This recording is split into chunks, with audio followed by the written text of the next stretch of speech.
But I'm more, my reaction was more in the direction of in general, the masses, the billions of people. Yes. Who are still have no clue. And just follow whatever. Yeah, and they have no clue about anything, because they are children. They have the inner child and they have children of their own.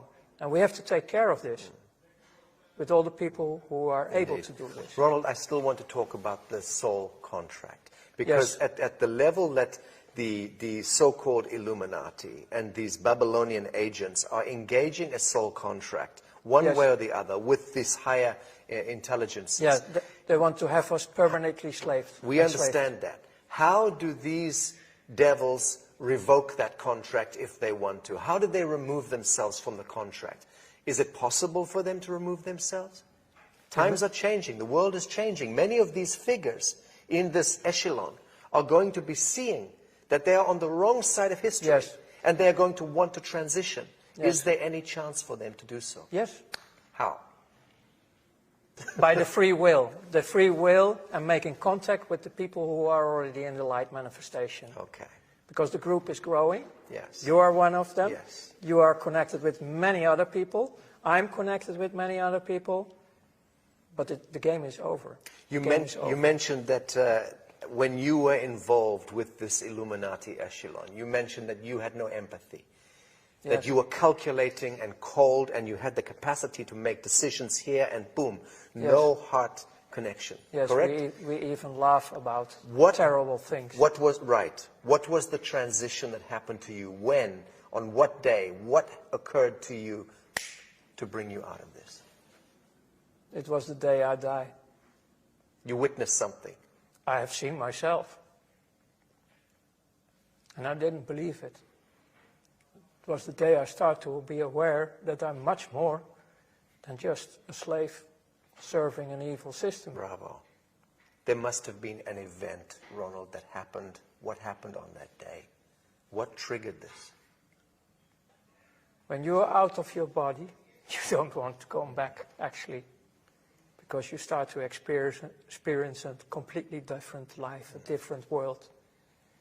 It looks like, I have seen parts of the new world, the world we are talking about, in the other dimensions. And they can look like this, but the grass of the green is different. If you look at grass, it's just an example. You can look through the grass, and it's still, it's real grass, but you can look through it. I tried to describe it, but it's so bright. The colors are so bright. You can even feel colors. Everything is so intense. It's a completely different world.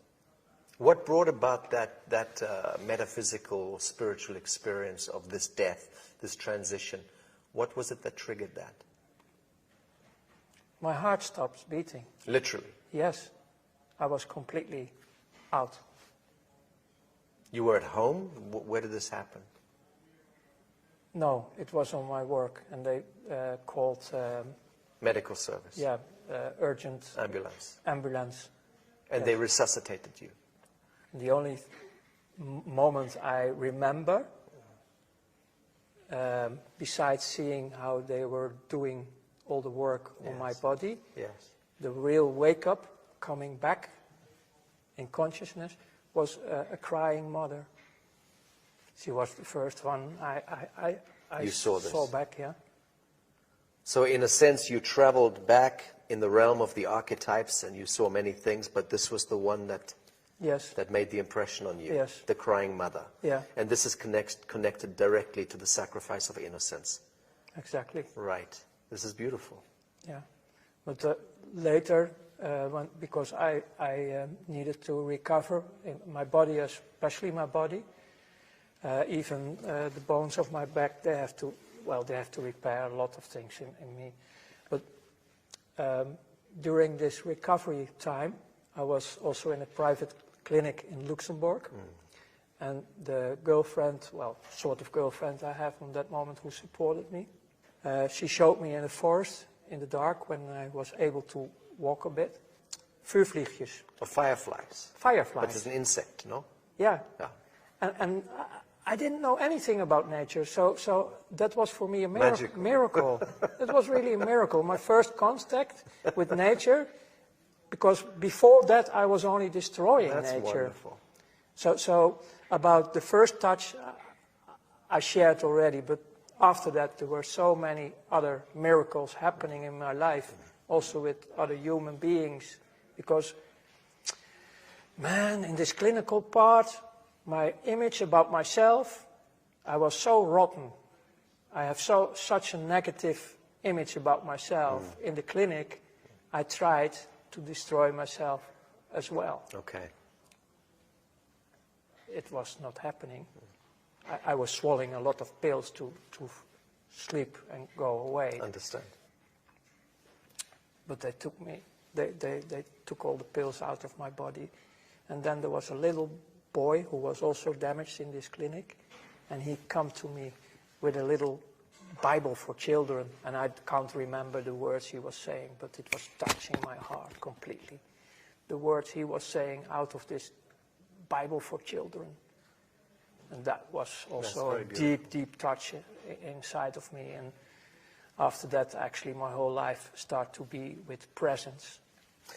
So you understand the power of darkness and false light, and you understand the power of forgiveness, the power of compassion, The last power of absolution. The last 22 years, I start to discover the positive life, the light manifestations, the unconditional love.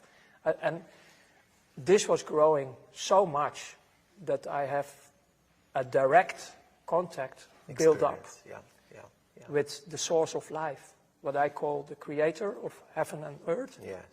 I have not a monologue, I have a dialogue. I understand. It's great. What brings us together in this world is a desire, a burning desire to end all of this shadow in our lifetime. Yeah, correct? that End is. this blood sacrifice, end this blood cult, Yes. end this usury, this control, this manipulation. And to prevent that the souls, Are remaining in the cycle.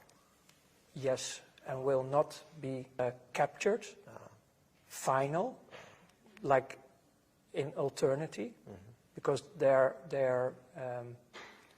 heading in this program, Freemasonry program, they want us like batteries.